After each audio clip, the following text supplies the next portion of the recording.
श्रोताओं नमस्कार। क्षेत्रीय समाचार एकांश के विशेष कार्यक्रम के साथ मैं संजय सिंह। आजादी का अमृत महोत्सव पर प्रस्तुत है विशेष कार्यक्रम। लेकिन उससे पहले एक महत्वपूर्ण जानकारी। प्रधानमंत्री नरेंद्र मोदी ने कहा है कि गांव न केवल परिवर्तन ला सकते हैं बल्कि उसका नेतृत्व भी कर सकते हैं। श्री मोदी ने गुजरात के सूरत में प्राकृतिक कृषि सम्मेलन को वीडियो कॉन्फ्रेंसिंग के जरिए संबोधित किया। प्रधानमंत्री ने कहा कि भारत स्वभाव और संस्कृति से कृषि आधारित देश रहा है। उन्होंने कहा कि प्राकृतिक खेती करने से धरती माँ की सेवा होती है। प्रधानमंत्री ने कहा कि देश की स्वतंत्रता के 75वें वर्ष पूरे होने के उपलक्ष्य में कई उद्देश्यों पर काम शुरू किया गया है। देश में अब तक 198 करोड़ 88 लाख से अधिक कोविड रोधी टीके लगाए जा चुके हैं। स्वास्थ्य मंत्रालय ने बताया कि पिछले 24 घंटे में 11,44,000 से अधिक टीके लगाए गए। इसी तरह 16,000 से अधिक लोगों में कोरोना संक्रमण की पुष्टि हुई, जबकि इसी अवधि में 14,000 से अधिक संक्रमित स्वस्थ हुए। संक्रमण मुक्त होने की दर 98.50% है। इस समय देश में 1,30,713 लोगों का उपचार चल रहा है।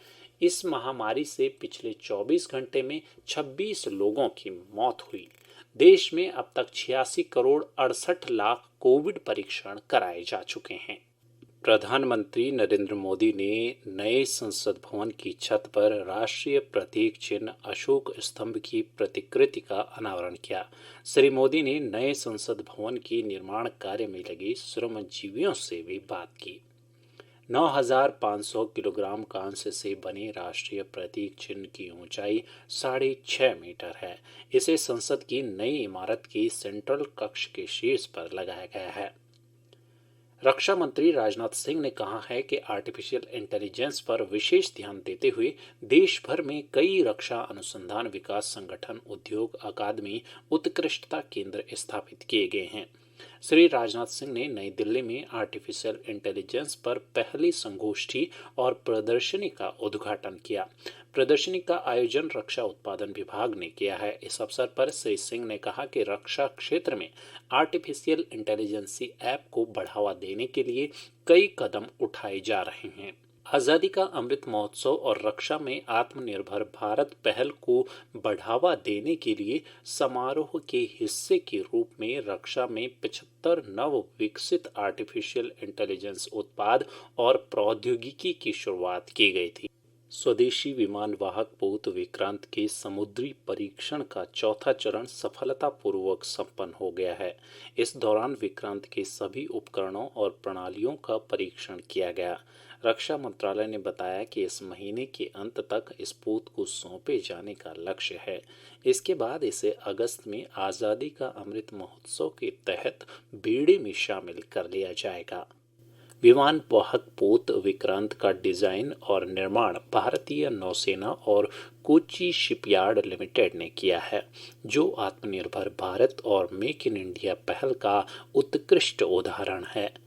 इसमें 76% से ज्यादा स्वदेशी उपकरणों का इस्तेमाल किया गया है। और श्रोताओं, अब आजादी का अमृत महोत्सव के अंतर्गत प्रस्तुत है आजादी का सफर आकाशवाणी समाचार के साथ। आकाशवाणी समाचार आपके लिए प्रतिदिन संघर्ष की झलक पेश कर रहा है। आजादी का अमृत महोत्सव।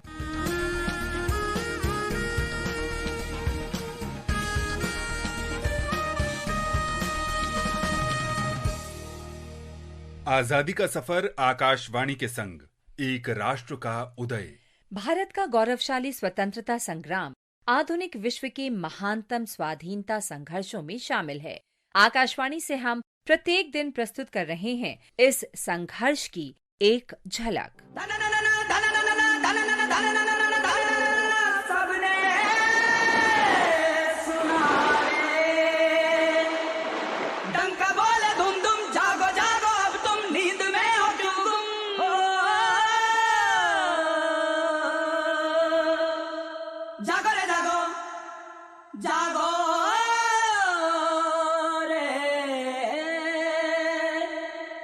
जागी जागी है धरती सारी और जागा जागा है अंबर, जागी जागी है नदियां सारी। हमारी और जागा जागा है सागर। 12 जुलाई को शहीद मीर खान की पुण्यतिथि है। वे सिंध के निवासी थे। उन्होंने 1857 में स्वतंत्रता के प्रथम संग्राम में भाग लिया। उन्होंने ब्रिटिश ठिकानों पर हमला करने के लिए अपने पड़ोसियों को भी प्रेरित किया। सिंध में जवाबी हमलों के समय अंग्रेजों ने उन्हें पकड़ लिया। उन पर कंपनी शासन के खिलाफ राजद्रोह, लूट और विद्रोह का आरोप लगाया गया था। ऐसी धज से चला है ये भागी, जो भी देखे वो शीश निभाए। अपने होठों पे है आज भी वो नारा आजादी का ही सजाए। अपनी आंखों में है आज भी वो अपनी धरती के सपने बसाए। फांसी तो लगती है सिर्फ तन को, कौन सपनों को फांसी लगाए। मीर खान को आजीवन कारावास की सजा सुनाई गई और 7 मार्च 1859 को अंडमान भेज दिया गया। जेल में मीर खान को अत्यधिक शारीरिक और मानसिक यातना दी गई, जिसके कारण 12 जुलाई 1859 को हिरासत में उनकी मृत्यु हो गई। वीर सपूत मीर खान को हमारा शत शत नमन।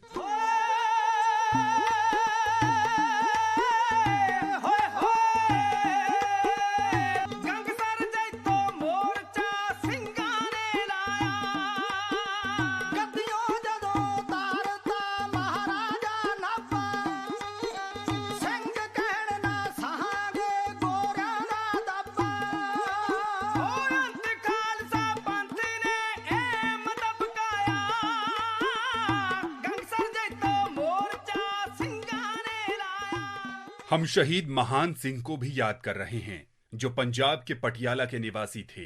सभी प्रार्थना सभाओं को प्रतिबंधित करने के ब्रिटिश आदेश के खिलाफ वो 1924 में जैतो गुरुद्वारा गंगसर नाभा के लिए अहिंसक सिख जत्थे में शामिल हो गए। पुलिस ने जत्थे के लोगों को जैतो स्थित गुरुद्वारे में प्रवेश करने से रोका और बड़ी संख्या में गिरफ्तार भी किया। महान सिंह को भी गिरफ्तार कर लिया गया और जेल में दी गई यातनाओं के कारण 12 जुलाई 1925 को नाभा सेंट्रल जेल में महान सिंह की मृत्यु हो गई। वीर सपूत को शत शत नमन।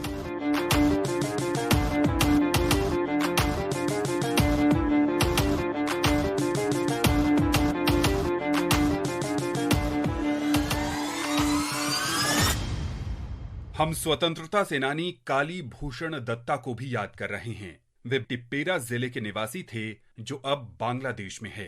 काली भूषण दत्ता अनुशीलन समिति के सदस्य थे।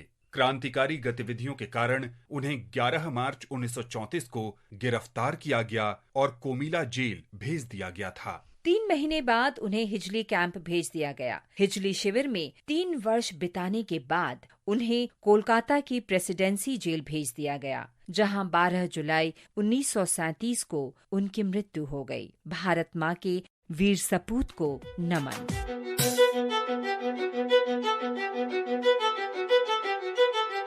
आज बस इतना ही। आजादी का सफर आकाशवाणी के संग कल फिर मिलेंगे नई कड़ी के संग।